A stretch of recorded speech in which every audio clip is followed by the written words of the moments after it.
Good evening all and welcome. Tonight I have some camping stories for you to dive into. Don't forget, this is the penultimate night. If you wanted to grab 70% off my Patreon, use code GHOST. But for now it's time to get comfortable and let the darkness take control. I've never figured out what happened that day, and I'm hoping someone might recognize the mythology behind it because nothing about it has ever made sense. I was 16. I went camping with my dad and a close friend. We always used the same campsite at Guadalupe State Park, Site 32, the non-electric one. It was the only spot where my dad could comfortably maneuver his wheelchair from the tent to the picnic table, so over the years, it became our site. Right behind that campsite, maybe a slow 5-minute walk away, there was a cliff wall that followed the river. The rock face was packed with visible fossils, shells, impressions of ancient plants. You could see the entire cliff from the campsite, a clean line of stone disappearing left and right through the trees. That first night, my friend and I decided to walk out to the cliffs to look at the fossils under the moonlight. It was a beautiful night, warm and still, with not a single cloud. But once we reached the cliffs, it was just too dark to see anything. We laughed it off and agreed we'd come back in the morning when the sun was up. The next morning, the next day, while my dad was cooking breakfast, my friend and I headed back to the cliff with our phones, ready to take pictures of the fossils. The short walk was familiar and easy. We took a handful of photos and were about to head back when something caught our eye. A scorpion, but unlike any that we had ever seen before. It was black and white and checkered, clear as day. We followed it for a few steps, fascinated, trying to get as close as possible for a picture. The scorpion moved towards the tree line on the right side of the cliff, and when it slipped between the trees, we followed it in maybe a few feet. And that's when everything changed. There was a feeling, I don't know how to describe it, except to say that a wave of pure dread washed over us. It was a kind of dread that makes your body go cold. It felt wrong out there. We were feeling like we were being watched, like we had trespassed. Both of us felt it in the exact same moment. We didn't even speak. We just turned and bolted back towards the campsite. But here's where things became impossible. We ran and it was night. The path was short, again maybe 5 minutes at a stroll. We sprinted the whole way, bursting out of the trees and into the open clearing near the tent. And suddenly it was dark. Nighttime dark. The campsite looked completely different. Lanterns were on, flashlights were moving, and there were people, lots of them, standing around. We stopped dead in our tracks, confused and breathless. One of the people there was a ranger, then another and another. Before long, we realized 7 park rangers were out looking for us. Then we saw our parents. My dad in his wheelchair, her parents beside him. They all rushed towards us like they'd found missing children, because apparently they had. One of the rangers said, "Where have you two been? It's 8 o'clock." It was 8 at night, but we'd left during breakfast. It should have been just after 7 in the morning. Before the time our phones updated, we showed them the home screen, 7:42 a.m. And the moment the phones reconnected to the network, the time jumped forward to match theirs. We had been missing for nearly 12 hours, and none of us, not even the rangers, could understand how 2 teenagers vanished in an open area they had searched repeatedly. They told us they checked the cliff and the surrounding tree line multiple times. They should have seen us, and we should have heard them, but we didn't. My dad later told me that he called the rangers as soon as he realized he couldn't hear us talking or walking anymore. He couldn't physically go after us, so he alerted them right away. The search had started almost immediately. We didn't stick around after that. Everyone packed up quickly and drove home. None of us went back to that campsite again, not once, in all the years since. I still don't know what happened, or what we walked into, and I've never seen another black and white checkered scorpion in my life. If anyone knows of any folklore or mythology that lines up with something like this, missing times, strange animals, overwhelming dread, sudden nightfall, I'd love to hear about it. Because whatever we encountered that day was not normal. When I was in my mid-teens, I started working as a camp counselor at a Christian Bible camp. Things happened to me during those first few weeks that were very real, and to this day, there's one particular experience that still haunts me. I could write several stories about everything that happened there, but this one is the one that's been burnt into my memory.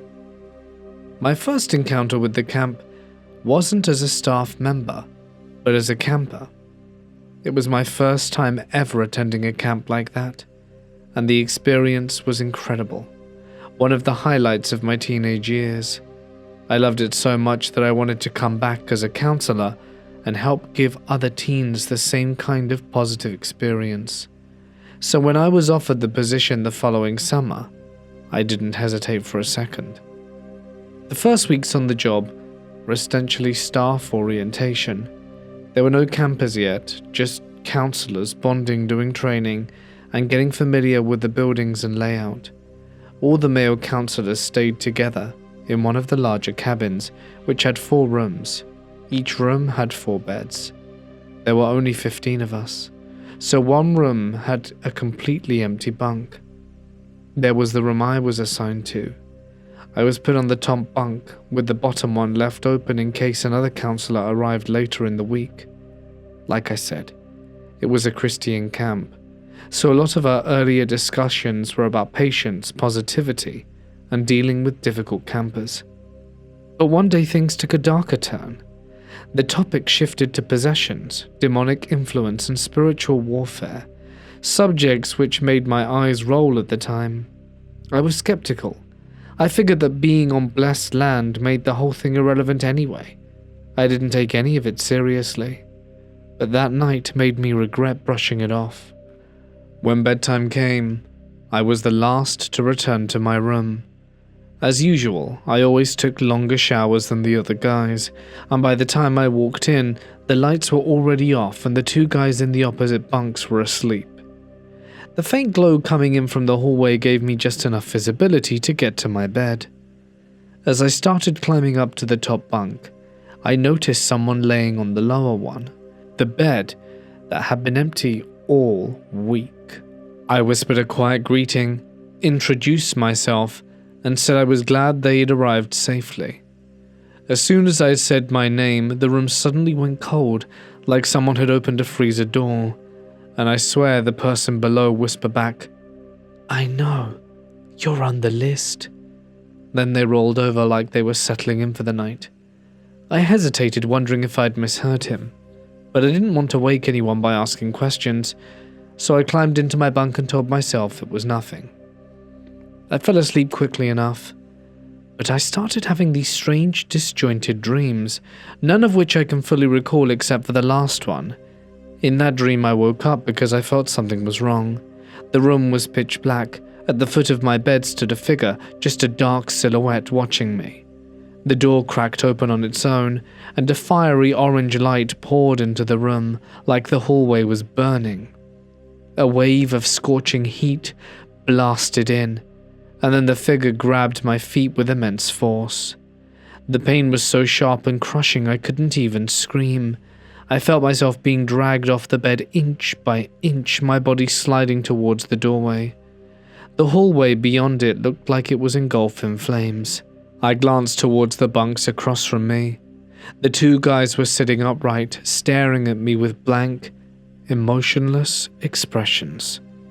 They didn't try to help, they didn't even move.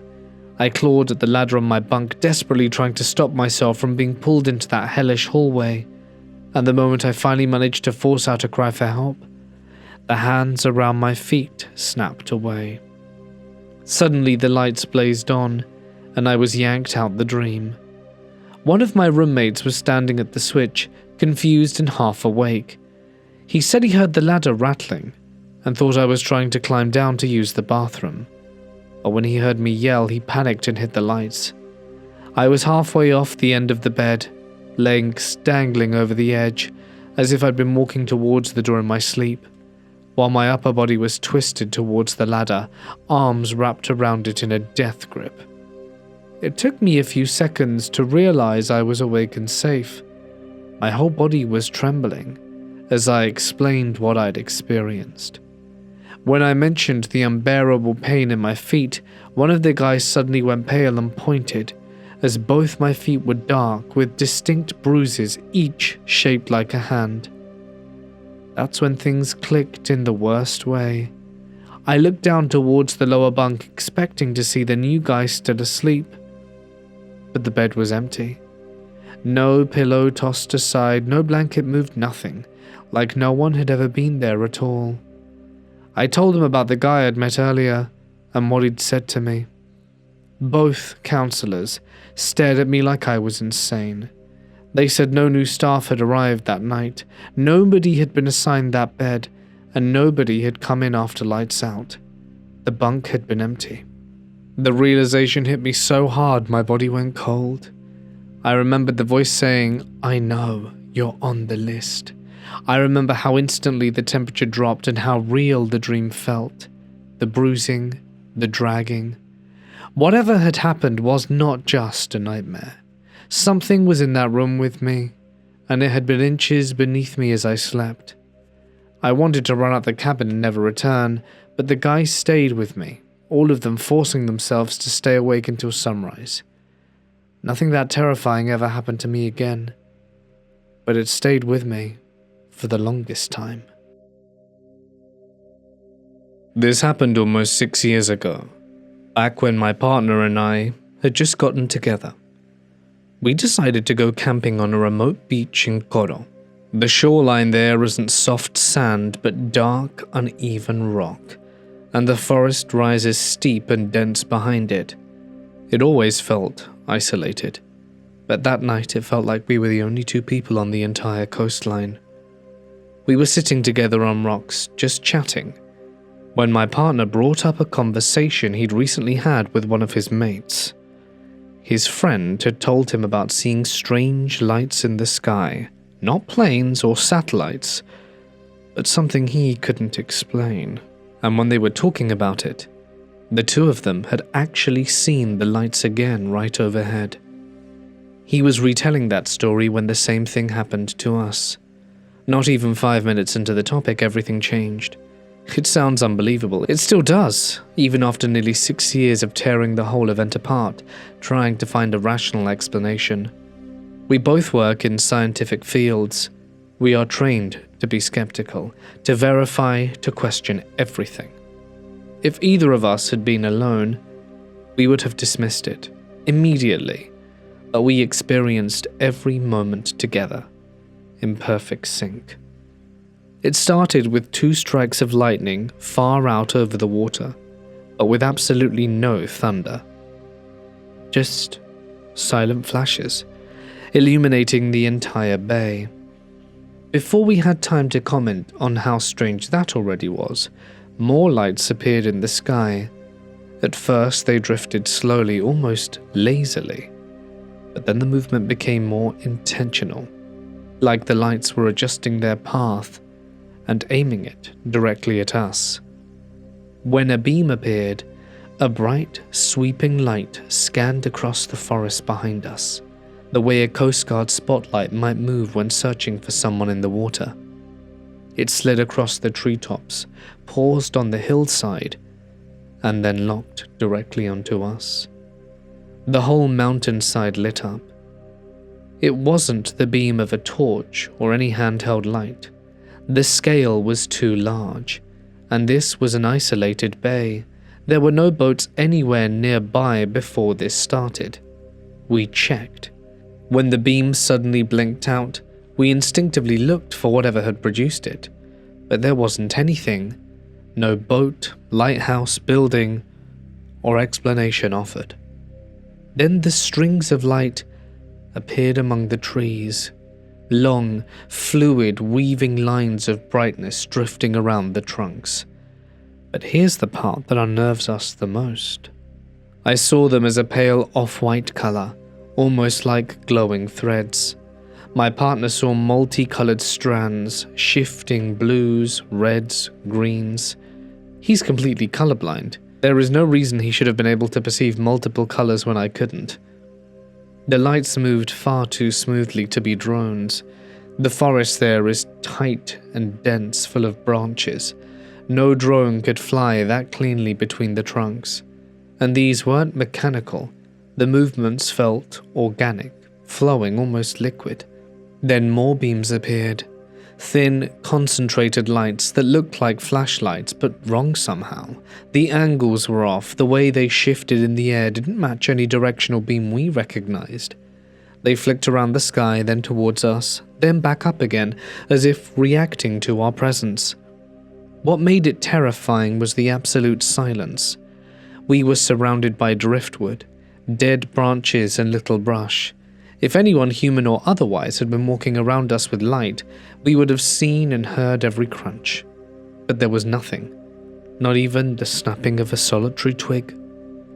We tested our car lights just to see if the beams reacted, and that's when we realized the pattern. Every time we turned off the headlights, the strange lights turned on. Not a pause or delay, but instantly. They kept getting closer. Each time the car lights went off, the unknown lights crept inwards. Then my partner leaned in and whispered very quietly, "Get in the car right now." He heard laughter right beside him, low and close and unmistakably human, but no footsteps or visible figures. We packed up faster than I knew possible, and we drove out of the bay, both of us still shaking, and we saw a massive rubbish bag off the side of the clearing.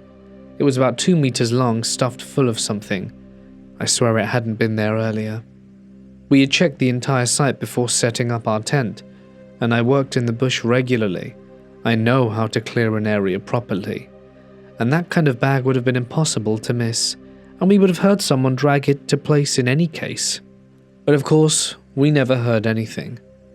We were sober, clear-headed, mentally sound, and fully aware of what we were experiencing. And to this day we have found nothing. Not in books, not in online forums, not in local archives, that even comes close to explaining what happened. Whatever that night was, it didn't match any known aircraft, natural phenomena, or human activity that we're familiar with. It remains the one experience neither of us can rationalize, no matter how hard we try.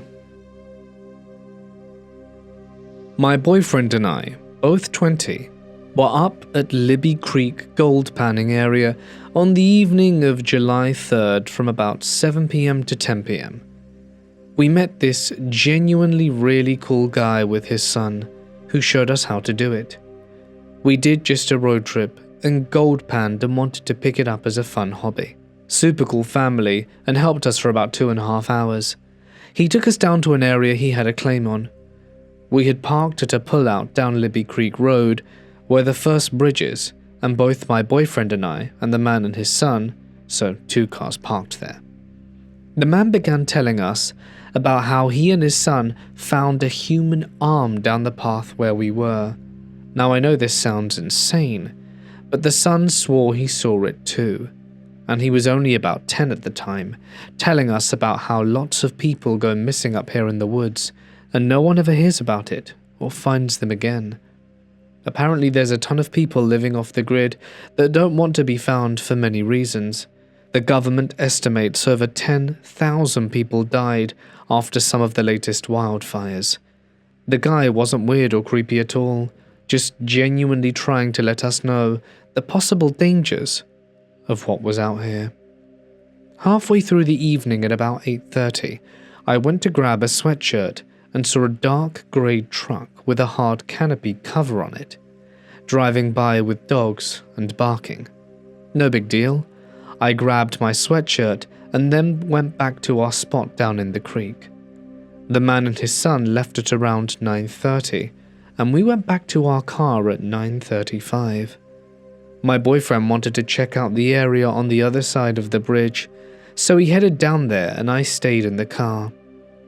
It's important to note, this area has decent light until around 10:30. He starts walking back up, not even 5 minutes later, saying he's got this feeling like he's being watched. Meanwhile, while I was in the car, I had the same feeling. I'm not a superstitious or anxious person, but I felt scared for my life, and I had no clue why it just came out of nowhere. Seconds after, he's back in the car, the exact same truck that I saw earlier drives by, then stops halfway on the bridge for about a minute. The guy backs up, kind of blocking us into the pullout, while he gets out of his truck and starts asking us what we're doing. My boyfriend tells him we're just leaving, and asks if he's the landowner, just so we can be respectful and let him know we're on the way out. He says no, and that he's going fishing in the area with his dogs. But it's 10 p.m. I don't know. We're not local to the area. We live out on the border in Idaho, and this just seems odd to us. Then he got back in his truck and backed out more, but then stopped again and started honking at us when we were turning around to leave. He got out of his car again and said, "Are you guys looking for something?" Immediately, I felt weirder vibes than before. We told him we were gold panning but leaving. He starts going on about a campground up the road and that we should go there as it's private. Was going on and on trying to convince us to camp out here in the middle of nowhere. Again, we told him we're going home, and finally he backed off and drove away. We both discussed how we had the same gut feeling. Someone was watching us and that something bad was about to happen.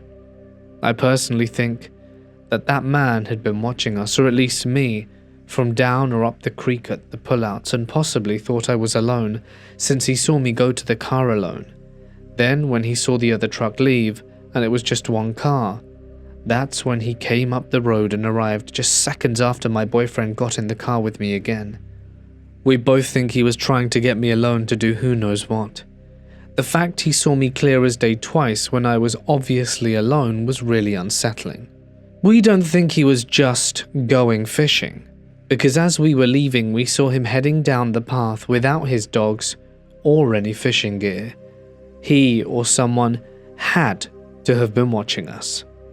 Luckily I had a gun in the car with me just in case. Now I know a lot of people probably think we were just anxious and freaking out from what the man and his son has told us.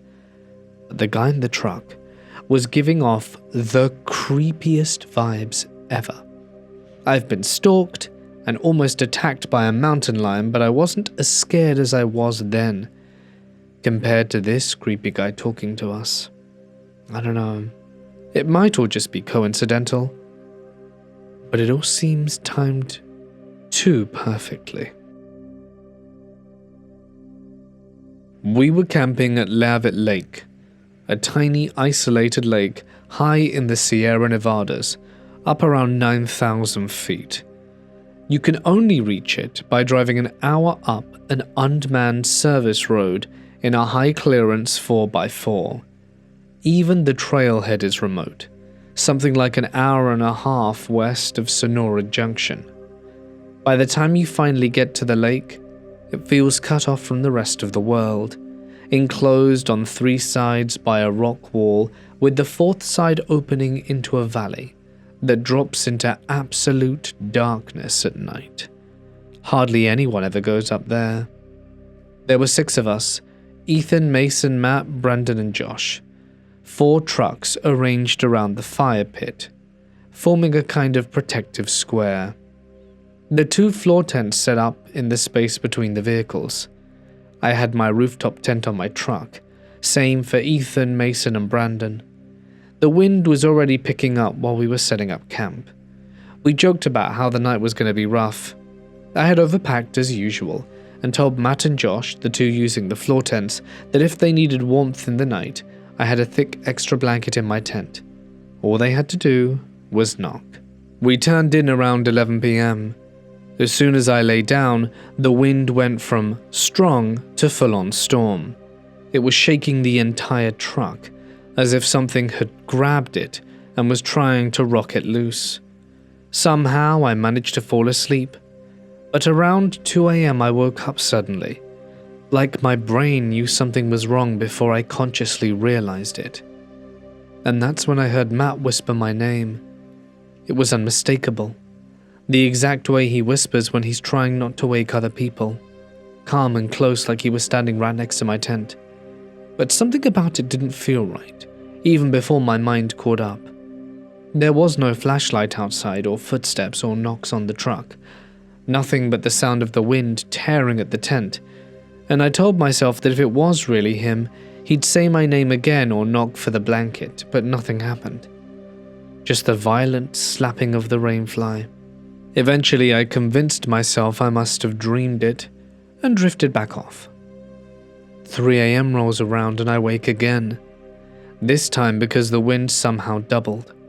The rainfly was slamming against the tent so hard it sounded like it was going to rip off. I sat there debating whether I should just get out to remove it. Then I heard Ethan say my name. Not yelling or whispering, just calmly calling for me in the same tone he'd used at the fire, normal and casual. Something in my gut turned me cold. I knew that Ethan would never call my name like that in the middle of a storm at 3 a.m. It didn't make sense, so I didn't move. About a minute later, I heard Mason say, "Oh, he's got that on." For a moment that pulled me back to logic. Maybe they were dealing with their tents, messing with the rain flies, noticed mine still attached. Maybe they were outside together and I'd been half asleep and overreacting. I unzipped the small window facing the direction of their truck, but there's no one outside. No light or movement or anything. It was just pitch black. I zipped the window shut again and sat there, heart pounding. There was no way I misheard all three of their voices, none at all. A few seconds later, the entire truck shifted underneath me. And this time it wasn't the wind. The movement was too quick and heavy, like something had jumped onto the rear bumper then crawled under the rooftop tent, onto the truck bed cover, then onto the top of the cab, and finally onto the roof of my tent. I could see the fabric indent from the weight of whatever was standing over me. Then a huge gust of wind hit the tent, and it was suddenly gone, like the wind had ripped it away where it had jumped off into the darkness. I didn't sleep after that. I waited for the sun, completely still, just listening. As soon as there was enough daylight to see, I got out and confronted my friends. Every single one of them swore they never said my name, never spoke during the night. Ethan said he did go outside to remove his rainfly, but he claimed he did it silently. Matt swore he never came near my truck, as did Mason. But I know what I heard. Their voices were too specific, too clear, and what I can't get out of my head is what could have happened if I'd have unzipped my tent at the first whisper. If I had answered back, if I had assumed it was really Matt asking for that extra blanket. I keep replaying this scene, imagining myself unzipping that flap and finding something else waiting there. While thinking about all of this, I looked through my photos and realized I'd actually been up near Livet Lake on another trip a while ago, though we didn't make it all the way up because the trail was too rough. I had completely forgotten about the night we camped halfway up there. It was just me and Ethan. We found a little turnout and parked with our trucks slightly offset from each other. We built a small fire, ate dinner, and went to bed. Around the same night at 2 a.m., I woke up to hear something rummaging around our campsite. It was big with heavy steps that made the ground thud. I heard it move along the left side of my truck, circle between the two vehicles, stop, sniff around, shift its weight like it was looking for something. I sat up, waiting for whatever it was to shove against my tent, and after a few minutes it moved to Ethan's side, lingered, then slowly walked away until the steps faded. When morning came, Ethan's first words were, "Did you hear that thing last night?" I told him I had. He said he had his gun on his chest the whole time and couldn't sleep after. We both brushed it off as a bear. But after what happened 2 days ago, the coincidence feels too big to ignore. Maybe the old sound really was an animal. Maybe the footsteps on my truck this trip were too. But the voices, I can't dismiss. They sounded exactly like my friends. I don't know what I heard. I just know it wasn't them. And I can't stop thinking about how easily I could have opened my tent And what the hell would have greeted me had I done so? This started when I took my dog out for a quick walk before turning in for the night. We didn't go far, just a short way down the trail past the edge of the campsite, and everything was calm. The only sounds were the wind moving through the branches and the occasional groan of a shifting tree. The sky was dark but clear enough to see the faint outlines of constellations. A few minutes in, something ahead of us caught my attention. 3 small glowing shapes drifting between the trees. At first I assumed they were moths catching the beam from my flashlight, but as soon as I focused on them I realized they weren't acting like insects at all. They weren't fluttering. They weren't bouncing around. They were floating, and the way they moved was unnervingly synchronized, like they were connected by an invisible thread. Each shape gave off a faint shimmer, not bright enough to light up the forest, but enough for me to see subtle color changes rippling through them. Little pulses of red, blue, and green rolled across their surfaces, almost like tiny rainbow flames burning inside a sphere. Every few seconds, thin rays of light burst out from each orb, like a miniature star expanding before fading back into the darkness. My dog froze first. He stared straight at them, body low, tail tucked between his legs. That's when I felt a shift in the air, like the moment the atmosphere changes between a storm.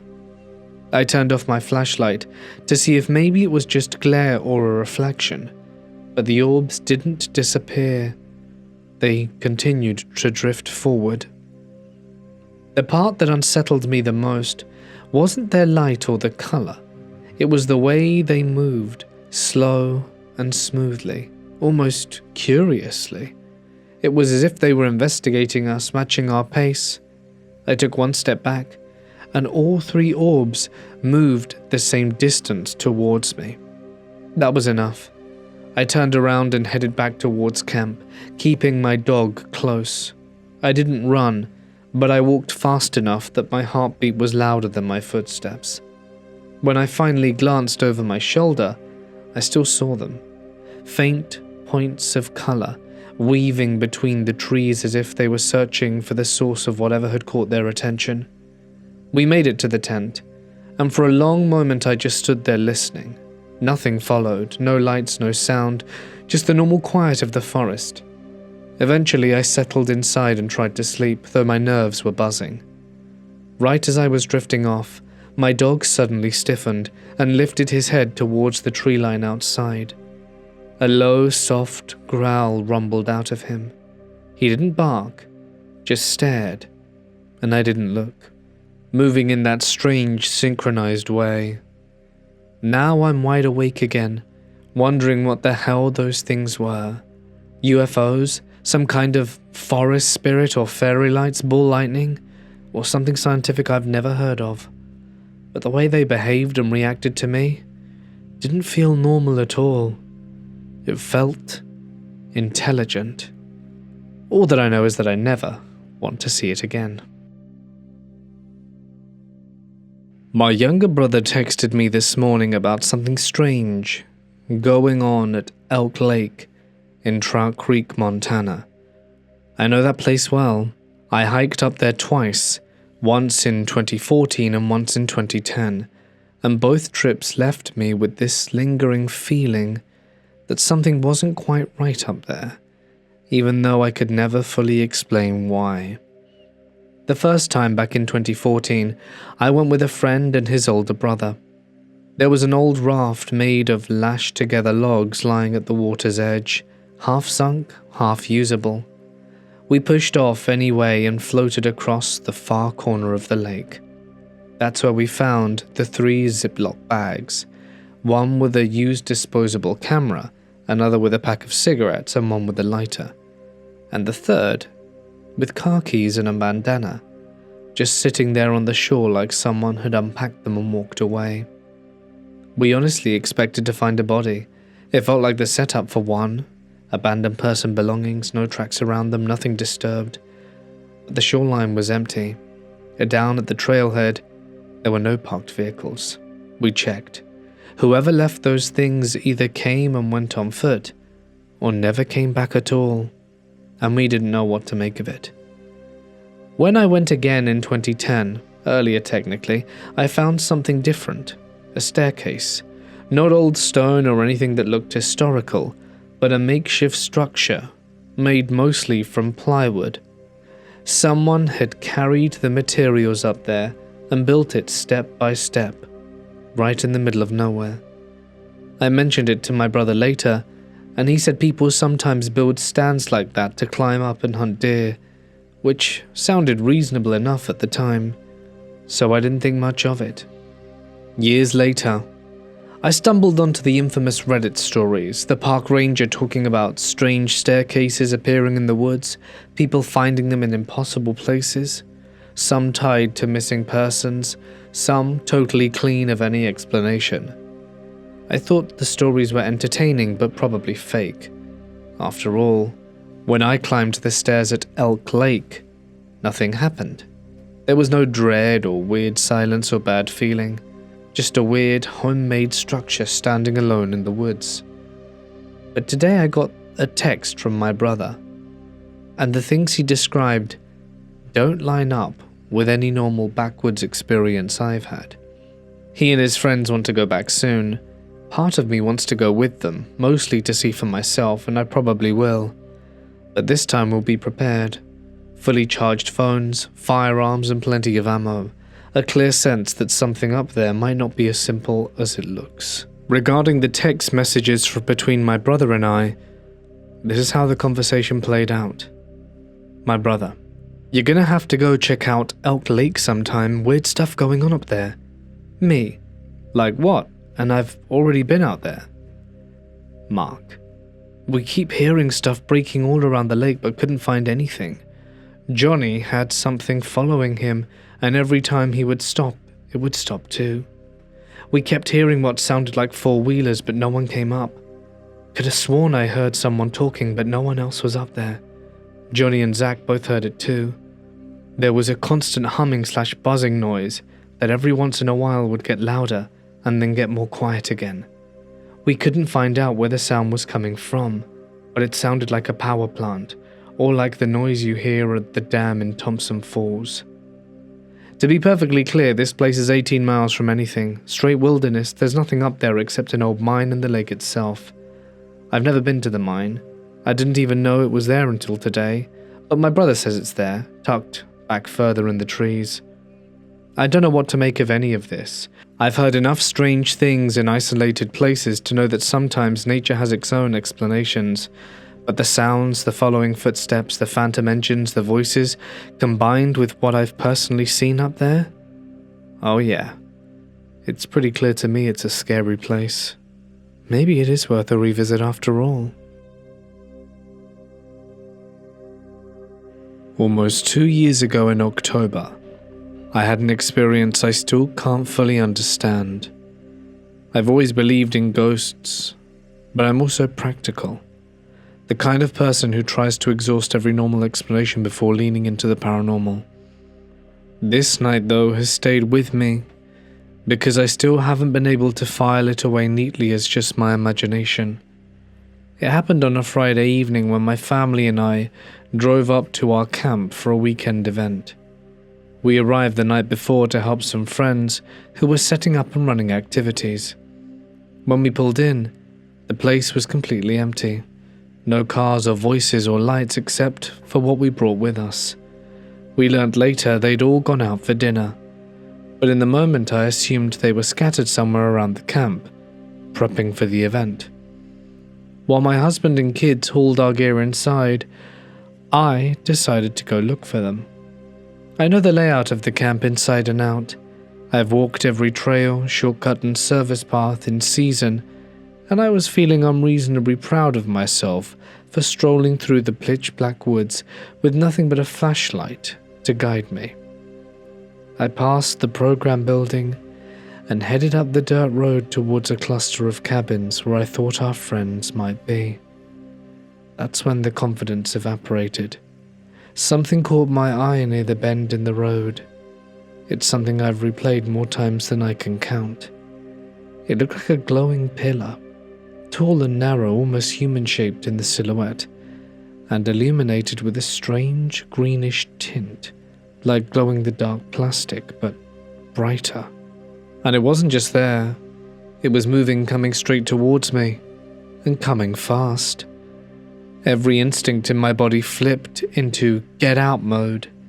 I turned around immediately and started walking briskly back the way I'd come. When I risked a glance over my shoulder, it was much closer than it should have been, like it had closed the distance in a blink. That's when I broke into a full sprint. I'm not a runner at all, but I ran harder than I have in my entire adult life. Through the trees, across the parade field, straight towards the main hall and the safety of my family and the electric lights spilling out of the window. I didn't look behind me again. The next morning, calmer but still unsettled, I forced myself to walk the same path to try and reason it out. The only explanation I could come up with was my flashlight reflecting off something. Maybe the white door of the cabin, with the trees distorting the view. Maybe the angle of the light created a brief after-image on my retina which I mistook for movement. But even while thinking it, I knew the explanation didn't fully hold. If it were a reflection burned into my vision, wouldn't I have seen it when I blinked or closed my eyes? And how would it appear to rush towards me like that, growing larger, narrowing distance instead of staying fixed like a normal glare? None of it fit. I mostly kept the story to myself for months. I didn't want to sound dramatic or like someone who sees ghosts in every shadow. Then this summer, while chatting casually with a friend who works at the camp all season, I brought it up half jokingly and half testing the waters. She immediately got serious. She said she's always had bad feelings in that same area at night, and that she avoids that exact path whenever she can. She didn't give any details as to why, just that something about it has always made her feel off. It made me rethink everything, because if she's had experiences too, then maybe what I saw wasn't a trick of the light. Maybe something had been there. And the part I keep coming back to, that never leaves my head, is the speed. Why did it come at me so fast? What would have happened if I hadn't have turned around, if I'd have stayed frozen and let it reach me? I can't help but wondering whether watching The Haunting of Hill House earlier that month made me more jumpy, or more open to seeing things I normally wouldn't register. I know horror priming is real, but still the reaction I had wasn't the kind you get from spooky TV. It felt immediate and physical, like my instincts recognized something my brain couldn't. I've never seen ghosts before, though I used to have these intense dreams, the ones that felt like glimpses into the future. They faded over the years, and losing that strange sense of knowing things ahead of time has disappointed me in more ways I'd like to admit. Sometimes I wonder if that kind of sensitivity, or whatever you call it, can fade with age or stress. I still don't know what I saw that night. Maybe there's an explanation I haven't thought of yet, or maybe it was exactly like I felt it. Something I wasn't meant to meet head on, closing the distance fast until instinct told me to run. Whatever the truth is, it still makes my skin crawl to picture that green glow speeding towards me in the dark.